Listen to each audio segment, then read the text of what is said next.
بالله العلي العظيم. أعوذ بالله من الشيطان اللعين الرجيم. بسم الله الرحمن الرحيم. الحمد لله رب العالمين.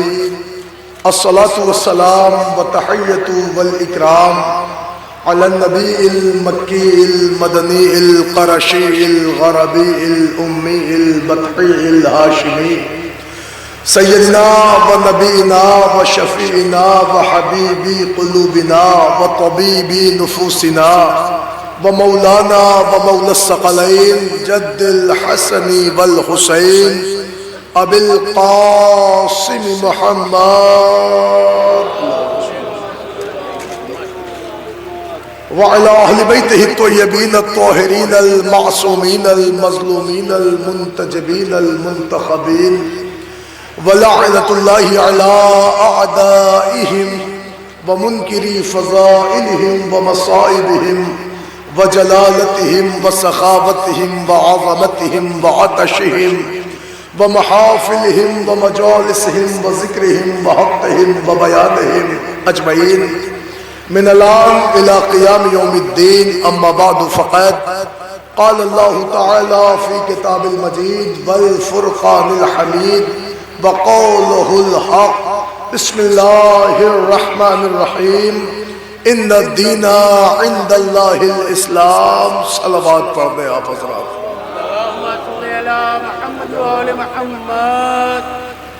عزیزان گرامی، ملت، معزز سامعین کرام، برادران ایمانی، عزاداران حسین مظلوم کربلا، ماتمداران غازی ابو الفضل عباس علیہ السلام. عزیزو، آپ کا علم ہے کہ صبح سے الحمدللہ آپ حضرات مصروف عزا و بکا ہیں، اور میں سمجھتا ہوں کہ جلوس کی تقریباً آخری تقریر ہے. بہت طولانی تقریر نہیں کرنا ہے، بس 15-20 منٹ کے اندر اسباب رحمت سمیٹ دینا ہے، کیونکہ بہت سے افراد خاک نشیں ہیں. میں اس وقت اس مجلس کے لیے میں نے قرآن مجید کی جس آیت کریمہ کا انتخاب کیا ہے، وہ آیت رہتی دنیا میں مشہور ترین آیت ہے کہ اللہ نے ارشاد فرمایا کہ ان الدین عند اللہ الاسلام. اللہ کے نزدیک دین ہی اسلام ہے. یہ اسلام اللہ کا وہ گرا بہا دین ہے، ایک ایسا مذہب ہے کہ جس کا دامن فضیلتوں سے بھرا ہوا ہے. اس کی فضیلتوں میں سب سے بڑی فضیلت یہ ہے کہ اس دین کے مربی کا نام اللہ ہے، اور اس دین کے گلشن کو سجانے کے لیے اللہ نے جو گلوں کا انتخاب کیا انہیں انبیاء کہا جاتا ہے. مگر عزیزان گرامی، جب یہ گلشن دین پھول گیا، پھل گیا، سج گیا، آمادہ ہو گیا، تو ظاہر ہے کہ اس کے ساتھ ساتھ اس بہار کے اوپر خزاں کا موسم بھی پڑا.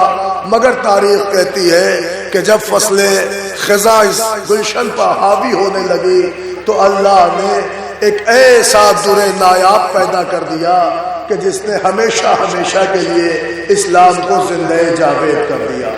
عزیزان گرامی، آج ساری کائنات میں اسی در نایاب کا نام ہے. ہندو ہو تو وہ حسین کرتا ہے، مسلمان ہو تو وہ حسین کرتا ہے، سنی برادران ہو تو وہ بھی آقا حسین سے عقیدت رکھتے ہیں، شیعہ حضرات ہو تو وہ بھی حسین پہ جان چھڑکتے ہیں. اس کی سب سے بڑی وجہ یہ ہے کہ یقیناً وہی حسین کرتا ہے جو دو حصوں سے خالی نہیں ہوتا. ایک تو وہ حسین کرتا ہے جو حسین کے احسان عظیم کو سمجھتا ہے، اور دوسرے وہ حسین کرتا ہے جو حسین کو پے کرے انسانیت سمجھتا ہے. جہاں جہاں انسانیت ہے وہاں حسینیت ہے، اور جہاں جہاں احسان ہے وہاں حسین ہے.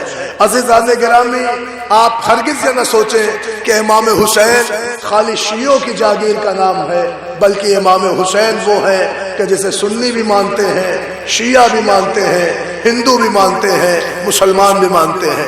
میں اکثر کہا کرتا ہوں کہ کائنات کے آپ جتنے بھی مذہب ہیں، ہر مذہب والا یہی چاہتا ہے کہ اس کے مذہب کی ترویج ہو، اس کے مذہب کا ایڈورٹائزمنٹ ہو، اس کا مذہب ہائی لائٹ ہو جائے، اس کے مذہب کی باتیں عام ہو جائیں، اس کا مذہب کائنات میں پہچانا جانے لگے۔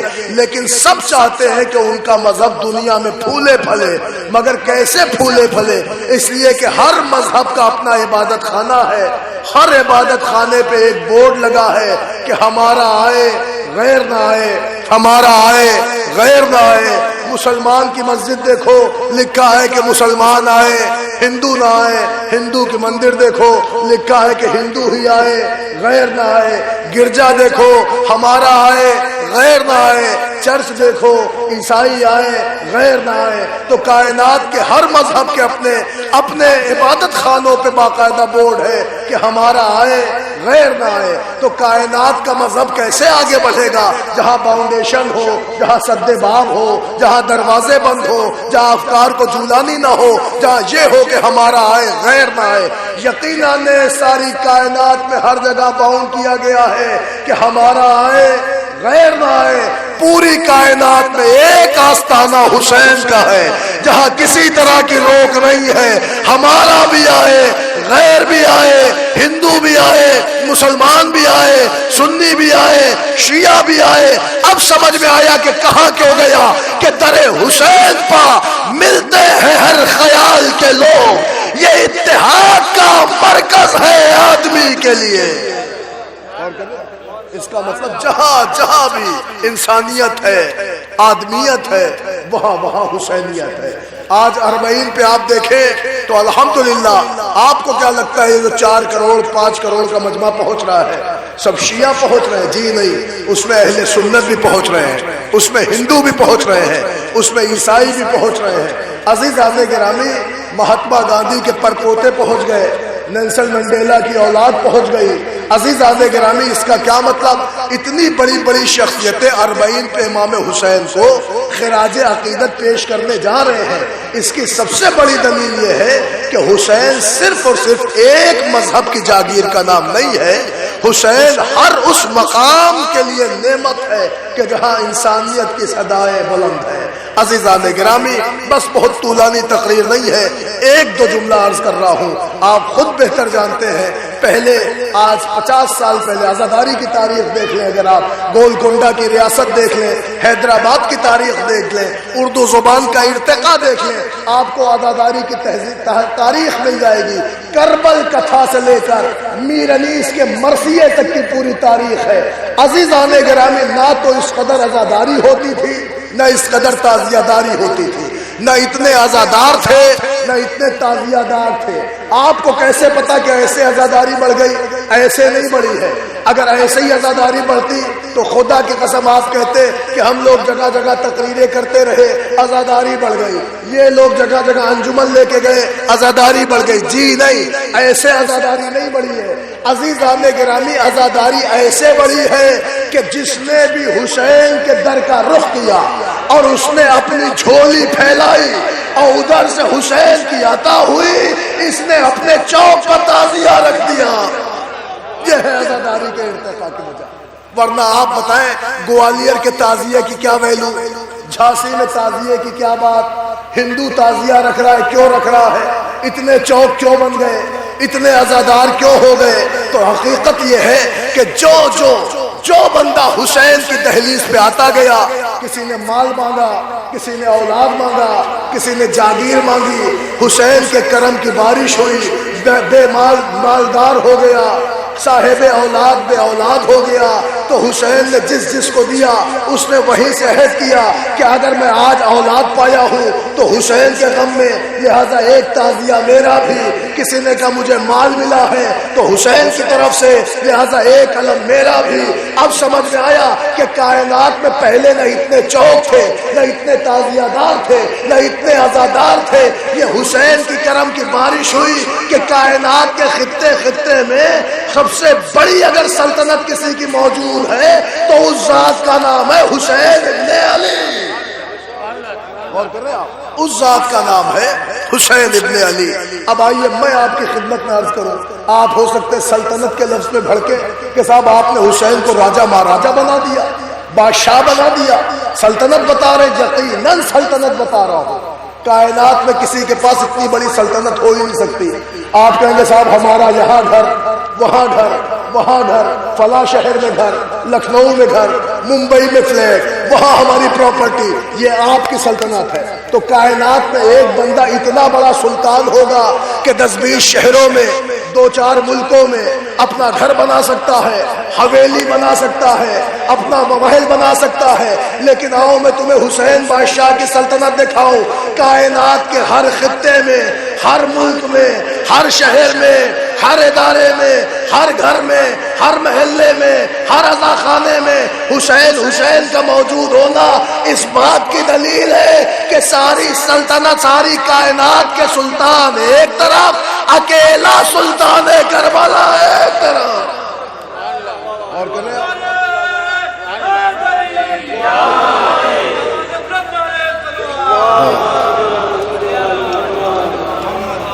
عزیزان گرامی، دیکھیں میں لا رہا ہوں آپ کو منزل پر، بات سمیٹ رہا ہوں۔ تو اس کا مطلب آج جو کچھ بھی ہے سب حسین کی عطا ہے۔ دیکھیں یا کوئی زوم خطابت نہیں دکھانا ہے، بس 2 جملے آپ کی خدمت میں پیش کرنا ہے، اس لیے کہ الحمدللہ جو بھی افراد ہیں بڑے متدین اور خلوص نیت سے عزاداری میں آنے والے افراد ہیں، مولا ان انجمن کے ماتمیوں کو سلامت رکھے۔ ہم تو جگہ جگہ دیکھ رہے ہیں، دن ہو رات ہو ہر جگہ ذکر امام حسین میں ان کا سفر جاری ہے۔ اللہ بانیان جلوس، سامعین جلوس، حاضرین جلوس، شرکائے جلوس کے تمام دلی مقاصد کو پورے فرمائے۔ مولا وہ سے خاص دعا ہے پروردگار ان نوجوانوں کے رزق میں کشادگی کرے۔ بس عزیزان گرامی، بس بات سمیٹ رہا ہوں، گفتگو تمام کر رہا ہوں۔ آج محرم کی 16 تاریخ ہے۔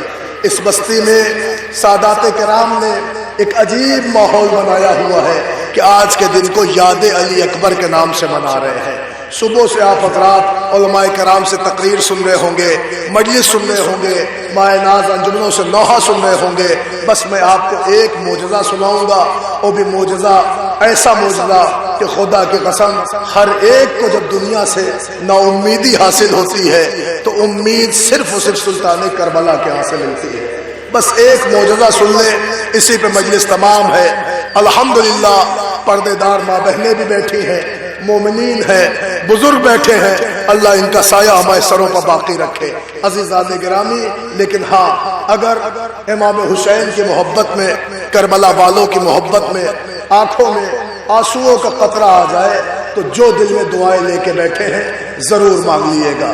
میں آپ کو عجیب معجزہ سنا رہا ہوں۔ شیخ جعفر کہتے ہیں کہ ایک دن میں حرم مولا ابو الفضل عباس میں بیٹھا تھا اور بیٹھ کے تسبیح کر رہا تھا۔ بس سنیے گا اسی معجزے کو اور اسی پہ مجلس تمام ہے۔ شیخ جعفر کہتے ہیں مولا عباس کے حرم میں بیٹھ کے میں تسبیح کر رہا تھا۔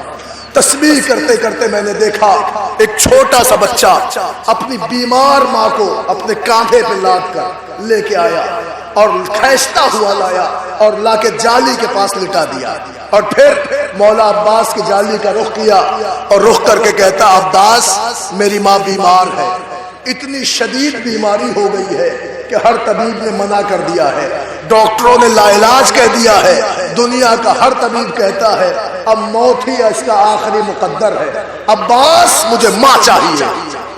شیخ جعفر بزرگ عالم دین، وہ کہتے اس بچے کے اس لہجے پہ مجھے جلال آیا۔ کہتے میں اپنی جگہ سے اٹھ کے آگے بڑھا اور غصے کے عالم میں اس کی ماں کے سر سے اور اس کی ماں کے منہ سے چادر ہٹائی تو کیا دیکھا، اس کی ماں کی سانسیں اکھڑ رہی تھی، سانسیں اکھڑ رہی تھی، آنکھ پلٹ چکی تھی۔ میں نے غصے کے عالم میں کہا کہ عباس سے بات کرنے کا طریقہ نہیں ہے تجھے، تو اپنی ماں کو اٹھا، اپنے گھر جا، اس کی تجہیز و تکفین کا انتظام کر، یہ مر چکی ہے۔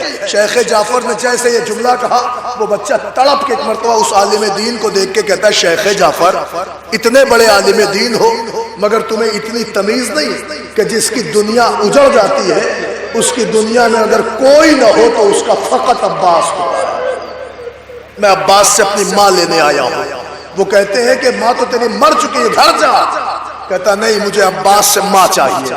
پھر ایک مرتبہ جالی کی طرف دیکھ کے کہتا عباس یہ میری کل کائنات ہے، چھوٹا بچہ ہے، میرے سب مر گئے ہیں، میری یہی ایک ماں ہے، عباس مجھے ہر حال میں ماں چاہیے۔ پھر ماں کو دیکھا، دیکھتا ہے کہ جس میں حرکت نہیں ہوئی، جب حرکت نہ پائی تو پھر جالی کی طرف دیکھ کے رویا، چھوٹا سا بچہ تھا، گڑ گڑا کے کہتا عباس دیکھ اگر میری ماں اب بھی زندہ نہ ہوئی تو غضب ہو جائے گا، یا تو میری ماں کو زندہ کرو، اگر زندہ نہ ہوئی تو میں ابھی یہیں سے نجف جاؤں گا اور آپ کے بابا سے آپ کی شکایت کروں گا۔ عزیزان گرامی، میں یہ کہہ کہ چھوٹا سا بچہ عباس کی جالی سے رخصت ہوا، شیخ جعفر کہتے بچہ دوڑتا ہوا حرم سے نکل گیا۔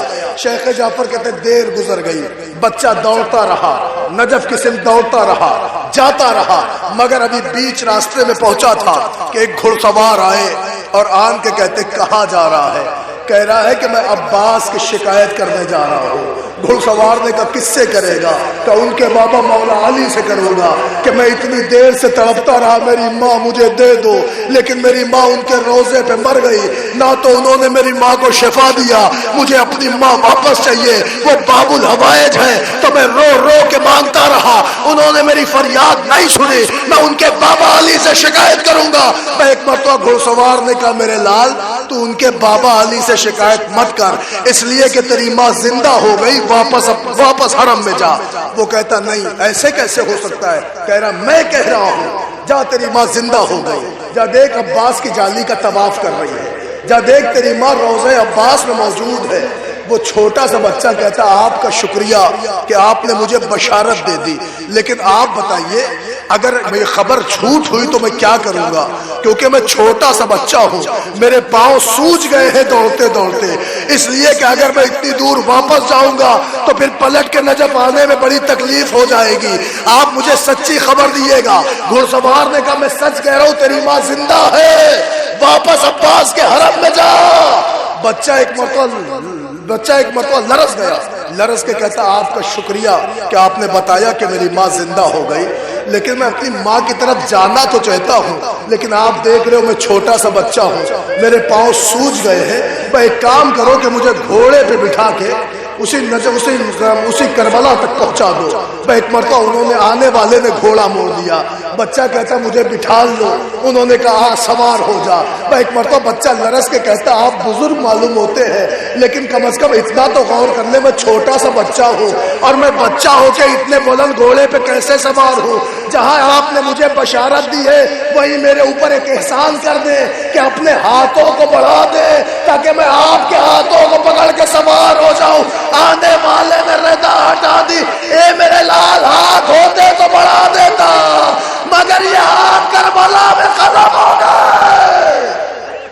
اجرکم اللہ، اجرکم اللہ۔ بس عزیزو دو فقرہ اسی پہ مجلس تمام۔ یہ ہاتھ کربلا میں قلم ہو گئے، اگر یہ ہاتھ ہوتے تو تیرا عباس منہ کے بل زمین کربلا پہ نہ گرتا۔